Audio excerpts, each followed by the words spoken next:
Hey y'all, this is Sharon from Treehouse coming to you from Sasua. Hope everybody's doing well. Everybody's at peace.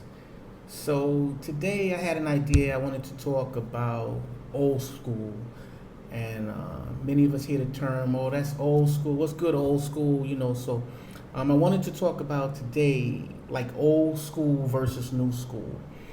And when it comes to this subject, old school versus new school, some may consider it to be a social issue. Some might even consider it to be a culture war.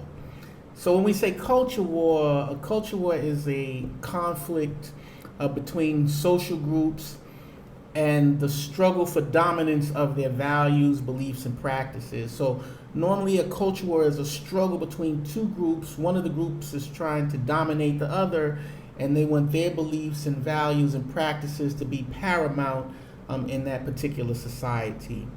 And these disagreements or these social issues or culture wars usually happen between people who have a more conservative ideology, old school opinions, and people with a more quote unquote progressive ideology, new school, and their opinions.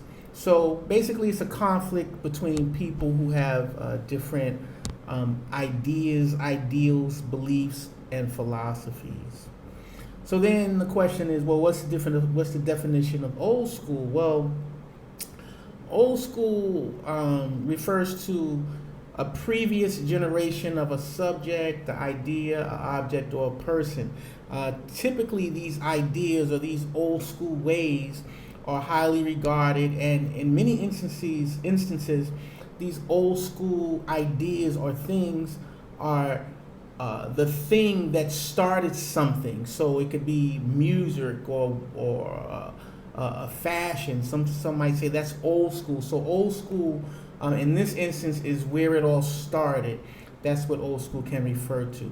But normally, old school has a positive connotation, or normally it's something positive about it. It refers to a time when things weren't flashy, when things had substance, when things were accomplished by hard work, and when society and people didn't pander or didn't cater to the lowest common denominator. So basically, it's talking about a time when people had higher standards, and people in general wanted to be better. They wanted to be better people. So when it comes to old school is something that we as older people need to explain, or we need to teach the younger generation what old school actually is, as opposed to what they know it to be, or in other words, what conservative values are, or in other words, the value of old school.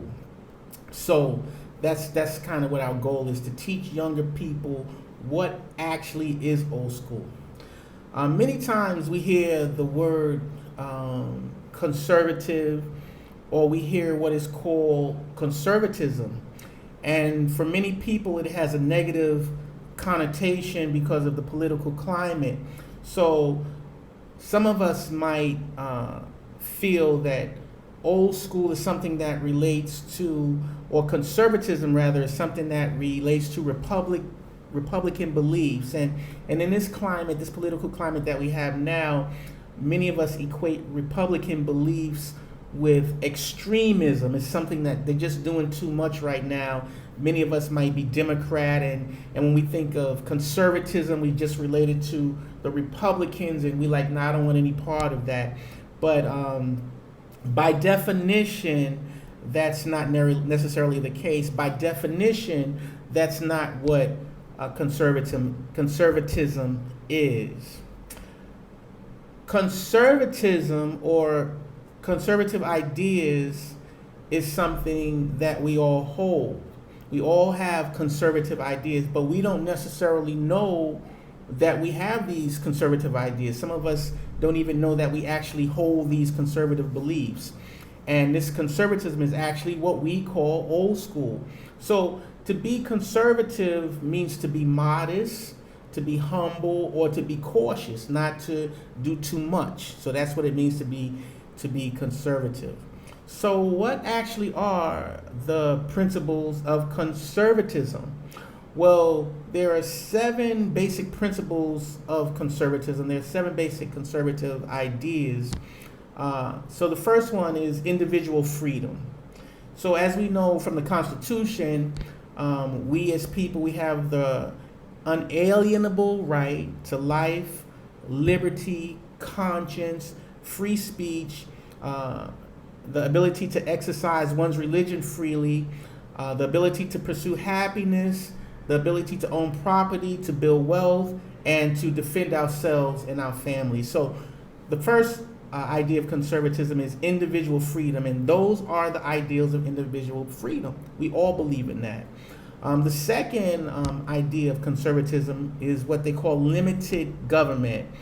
And as it relates to the government operates by the consent of the people. So people vote others into office, and without our consent, the government cannot operate.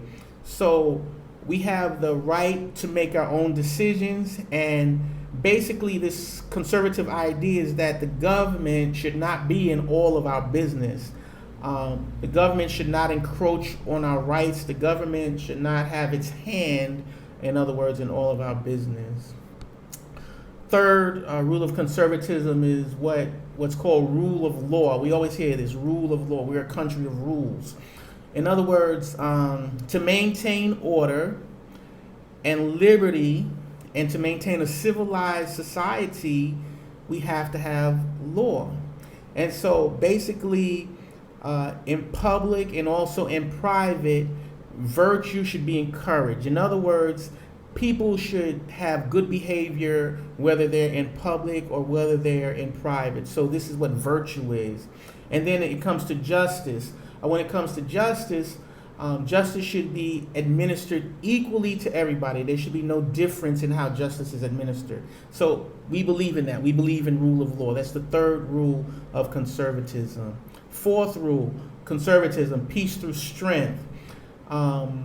This relates to us in that weakness invites aggression. So if we seem weak, people are going to be aggressive toward us.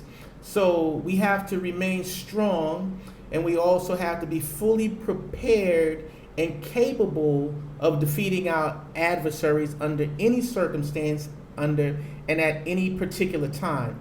So we have to be peaceable, but this peace is only possible if we have strength. So when people feel that they can attack us, or when people feel that they can roll over us or run over us, then we're at danger. So by us having strength, it keeps other people calm, and they're not going to fuck with us. So that's another conservative idea. We all believe in it. Some of us might not even know that one. The fifth one is called fiscal responsibility. And basically this means that we cannot use our money in a way, or we cannot have a financial path or financial habits that are unsustainable, that are dangerous, and that jeopardizes one's economic growth, stability, and security. So in other words, we have to pay attention to our resources and how we use our resources, how we use our money. We always have to remain fiscally responsible. The sixth conservative idea is called free market. Free market basically is competition, the ability to compete. So in a free or capitalist society, competition and new ideas should be encouraged, and government intervention and government regulation should be limited. So normally what happens is the private sector, private companies usually outperform public companies. So we need new companies. We need people starting new businesses. This is what's called free market.